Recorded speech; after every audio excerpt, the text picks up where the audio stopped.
Graça e paz. Bem-vindos ao canal Conhecendo o Cristianismo. Fique à vontade para se inscrever no canal, deixar o seu like e compartilhar os estudos. Hoje nós vamos começar a tratar de assuntos mais delicados por causa da total libertinagem e da falta do temor a Deus que tomou conta da sociedade por conta das influências demoníacas nesse mundo pós-moderno, onde tudo foi relativizado e o que era certo ou deixou de ser, ou tem uma brecha para não ser totalmente certo, abrindo margens para interpretações que normalmente se contrapõem com os princípios da Bíblia e os valores divinos nela definidos. Nos próximos vídeos, trataremos do que a Bíblia define como pecado, de alguns tipos bem específicos, e quais são as bases bíblicas que condenam a prática desses pecados. E digo mais, esse é um canal cristão, destinado a cristãos novos ou já maduros, que entendem e aceitam que o que está definido na Bíblia por pecado é e vai continuar sendo pecado até a volta de Jesus. Eu sou William Pereira, apenas um cristão cumprindo o seu chamado.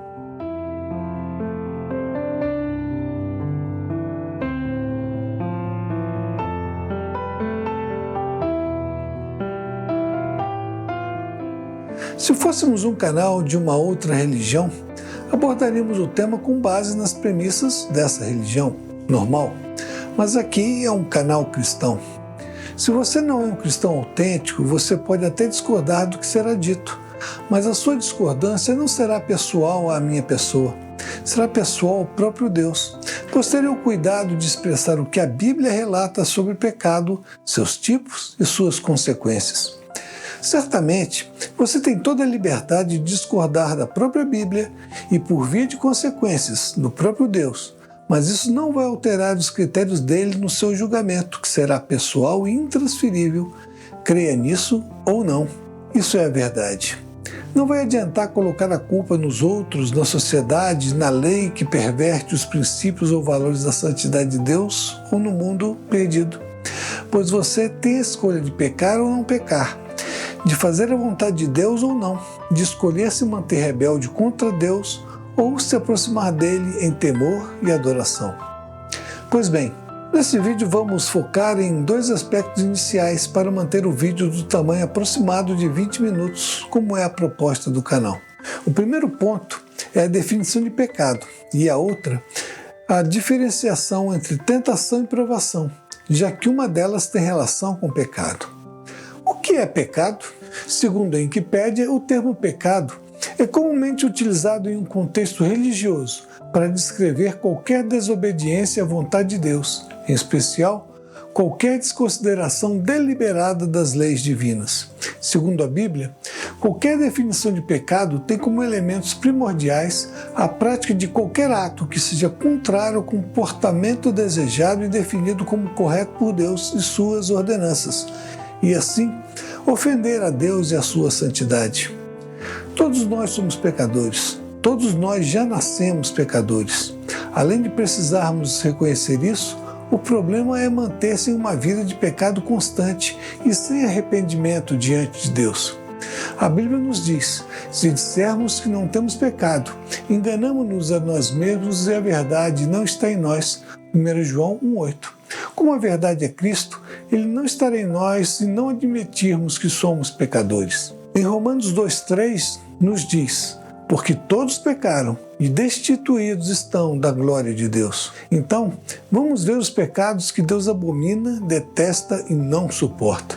Já tratamos sobre o primeiro pecado, o pecado original, com Adão e Eva. Então vamos pular esse. Formalmente, foi a partir dos 10 mandamentos e de diversos outros preceitos complementares dispostos nos livros de Gênesis, Êxodo, Levítico e Deuteronômio, que Deus definiu coisas que eram abomináveis e que Ele não aceitaria que ocorressem dentro ou no meio do povo de Israel que Ele escolhera para si. Ou seja, praticar aqueles atos eram ofender a Deus e, portanto, pecado.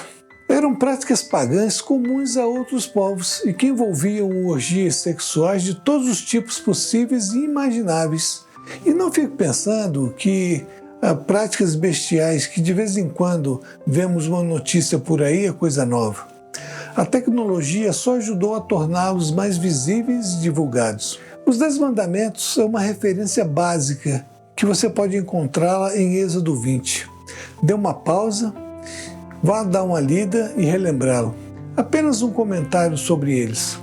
Note que os 4 primeiros mandamentos dizem respeito ao relacionamento do homem com Deus, ou seja, um relacionamento vertical. Os 6 mandamentos seguintes dizem respeito ao relacionamento com o próximo, o relacionamento horizontal do homem para com o homem. E todos eles foram sintetizados por Jesus em apenas um. Amarás ao Senhor teu Deus de todo o teu coração, de toda a tua força e de todo o teu entendimento, e ao próximo como a ti mesmo. Assim, se você ama a Deus como Cristo definiu, você não vai pecar em nenhum dos 4 primeiros mandamentos, e se você ama o seu próximo como ama a si mesmo, também não vai pecar nos outros 6 mandamentos, que tratam do relacionamento do homem para com o homem. Jesus Cristo é mesmo genial. E mais, Jesus ampliou totalmente a visão de pecado quando incluiu a intenção do coração como elemento que também caracteriza o pecado.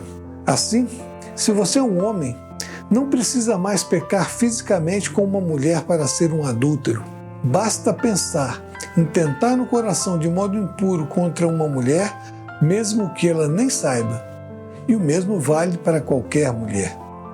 Com essa visão ampliada de pecado trazida por Jesus, então podemos concluir que se você deseja matar uma pessoa em seu coração, ou mesmo tenta e não consegue esse objetivo, você já se tornou um assassino.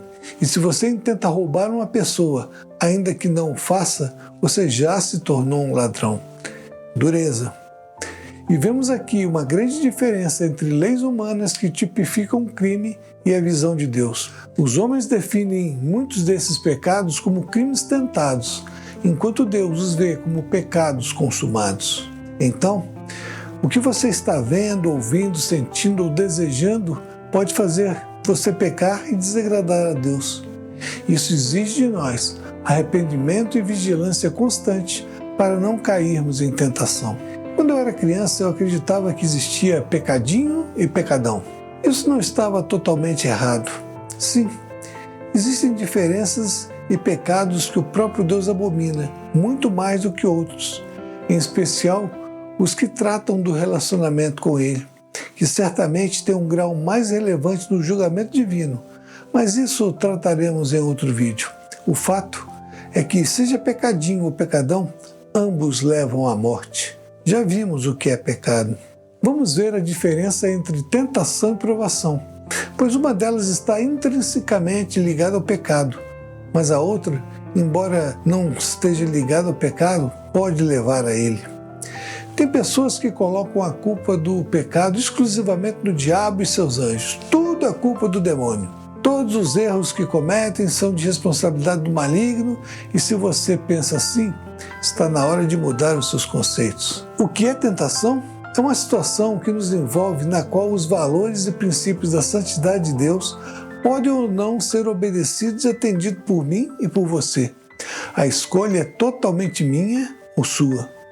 A Bíblia nos ensina que a tentação, na maioria dos casos, vem do seu próprio interior, da sua maldade, da sua cobiça, do seu desejo natural de pecar. Tiago, o irmão de Jesus, mostra isso claramente em Tiago 1,14. Cada um, porém, é tentado pelo seu próprio mau desejo, sendo por esse atraído, iludido e arrastado. Versão King James. A Nova Versão Internacional diz: cada um é tentado pela sua própria cobiça, quando essa o atrai e seduz. E lembre-se sempre de uma coisa: Deus não tenta a ninguém. Pecamos quando somos atraídos pela nossa própria cobiça, quando não damos ouvidos àquela vozinha que está nos dizendo para sair do lugar onde estamos, para não pegar isso ou aquilo, para não desejar aquela coisa, para não fazer certas coisas e por aí vai. Essa vozinha é o Espírito Santo de Deus nos advertindo para não cair na armadilha, mas muitas vezes não damos ouvidos. Nosso coração é corrupto. E cada um de nós sabe quais são as nossas fraquezas. Pecar é muito gostoso. Você conhece algum pecado que não seja gostoso?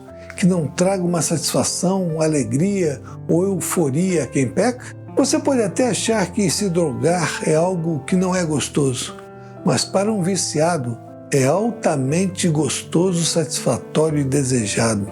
Você pode achar horroroso roubar alguma coisa, mas para um ladrão, roubar é muito gratificante, pois vai dar a ele uma coisa que ele não tem ao mínimo de esforço e sem nenhum remorso. Você acha que pecaria por algo ruim para você? Em algo que não te trouxesse alguma satisfação? Duvido. Esse é o problema da tentação. Ela prova o seu caráter e quando você está valorizando o seu relacionamento com Deus. Mas o diabo, ele não tenta as pessoas? Claro que sim. Mas eles são milhares, talvez 1 milhão de anjos caídos para tentar bilhões de pessoas. E eles não têm o atributo da onisciência nem da onipresença. Então, o foco deles está em destruir, em especial, as lideranças que se dizem seguidores de Cristo, além de tentar destruir as famílias, berço da sociedade. Atacam pastores, padres, lideranças religiosas cristãs que começam a subverter os valores da palavra de Deus e se deixam levar por ganância, ideologias libertinas, desejos impuros, muito especialmente na área sexual. São ações diretas plantando dúvidas e sementes de amargura no coração das pessoas que, se não estão firmadas em Cristo, acabam caindo. Mas o diabo e seus demônios são sagazes.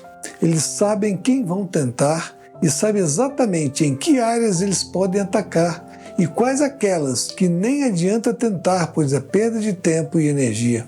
Portanto, se você exerce um papel de liderança dentro do corpo de Cristo, preste muita atenção e vigie para não ser tentado em uma área que você mesmo reconhece ser sua fragilidade. Para as lideranças que não temem a Deus, a estratégia é outra e sequer pode ser chamada de tentação. Eu digo que está mais para uma orientação maligna, ou seja, colocar no coração das pessoas, em especial aquelas que têm poder e liderança, o desejo de alterar os valores e princípios da palavra de Deus, de modo a negar os valores de Deus e transformar esse mundo em um mundo totalmente alienado dos princípios da Bíblia e, pior, desenvolvendo uma ira contra tudo o que se revela divino. E o mundo caminha cada dia para um mundo sem valores divinos, onde tudo é permitido e nada pode ser proibido. Um mundo do qual o Criador tem que ser expulso, pois os seus princípios eternos não têm mais nenhum valor numa sociedade hedonista e sem Deus. Portanto, a tentação tem duas fontes principais: o seu coração corrupto, na maioria dos casos, e a ação do inimigo de Cristo para tentar nos derrubar. E se você tem visto irmãos que eram referências nas suas igrejas e comunidades, mas caíram em pecados horríveis, não o julgue. Qualquer julgamento pertence a Deus. Já a aprovação, essa sim vem de Deus e tem finalidade específica. Pode ter diversos objetivos, seja para te ensinar, para te repreender ou para te mostrar uma nova direção. É uma das formas que Deus usa para trabalhar na sua vida. Diversos foram os personagens bíblicos que passaram por provações difíceis. O seu objetivo, em geral, é testar a sua fé, o seu nível de envolvimento e confiança em Deus, e o quanto o seu coração está submisso à vontade de Deus e, ao fim dela, te apresentar diante de Deus como uma pessoa que teve a sua fé fortalecida mesmo após passar, na pior hipótese, pelo vale da sombra e da morte. O importante ao final dela é você ser reconhecido por Deus como um homem ou mulher aprovados. E você não está sozinho nessa. Quando olhamos para a história dos mártires da igreja, aqueles que morreram queimados em fogueiras por não negarem a fé em Cristo, que contribuíram para que o Evangelho chegasse até nós, quando olhamos para irmãos nos países comunistas, muçulmanos, ou ultimamente até indianos e tibetanos, temos só uma ideia do que é viver em constante provação. E isso não é fácil. Se alguém te disse que seguir a Cristo seria um mar tranquilo e sereno, mentiram descaradamente para você.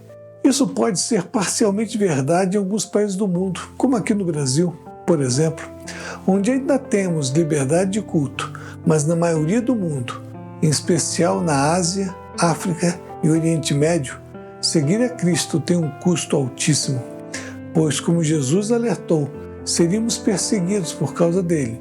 E se você não está sendo, louve a Deus e ore pelos irmãos que estão sendo duramente perseguidos nesses países. Em Romanos 8:28 nos ensina: e sabemos que todas as coisas concorrem para o bem daqueles que amam a Deus, daqueles que são chamados segundo o seu propósito. E a provação pode vir de diversas formas e normalmente virá acompanhada de algum tipo de sofrimento pessoal. O luto, as perdas, as enfermidades e dores são realidades tristes e inevitáveis da nossa vida. Mas o que é maravilhoso é que Deus se faz presente em todos esses momentos difíceis pelos quais temos que passar. Nas lutas dessa vida, espere o tempo de Deus e descanse o seu coração no Senhor. E confie que Ele sempre tem o melhor para você, independentemente das circunstâncias. A marca do cristão é viver em paz diante de toda e qualquer situação, pois a promessa de que a paz de Deus, que excede todo entendimento, se derrama dos nossos corações, e ela mesma nos julga sobre o quanto estamos ligados ao Senhor. Em Tiago 1, versículo 2 e 3, nos ensina que passar por provações gera perseverança para que sejamos perfeitos e íntegros. Desespero e ansiedade não devem ser marcas que identificam quem já se colocou aos pés da cruz, pois isso revela uma total descrença e desconfiança no poder restaurador de Deus. Jesus já havia nos alertado que nesse mundo passaríamos por aflições, mas que precisamos ter bom ânimo, pois é esse ânimo que vai nos tornar mais fortes e capacitados para enfrentar as outras tribulações e provações.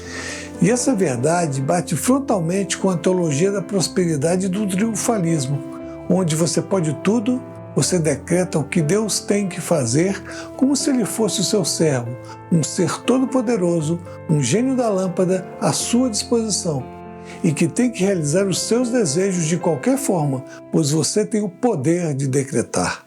Se esqueceram dos milhares e milhares de mártires da igreja que sofreram e morreram para que o Evangelho chegasse até os nossos dias. Nos próximos vídeos, vamos tratar de pecados específicos. No nosso e-book, Cristianismo para o século XXI, que já está disponível na Amazon por um preço bem baratinho, há muito mais sobre esse e outros temas que já tratamos e que trataremos no canal, e que por causa do tempo limitado aqui, ficamos com uma essência mais reduzida. Mas lá são 500 páginas de conteúdo. Se desejar deixar o seu like, se inscrever no canal, fique à vontade, compartilhe o vídeo e ative o sininho para as notificações. Deus abençoe a sua vida e a toda a sua família. Nos vemos no próximo vídeo, quando vamos tratar sobre idolatria. Um grande abraço.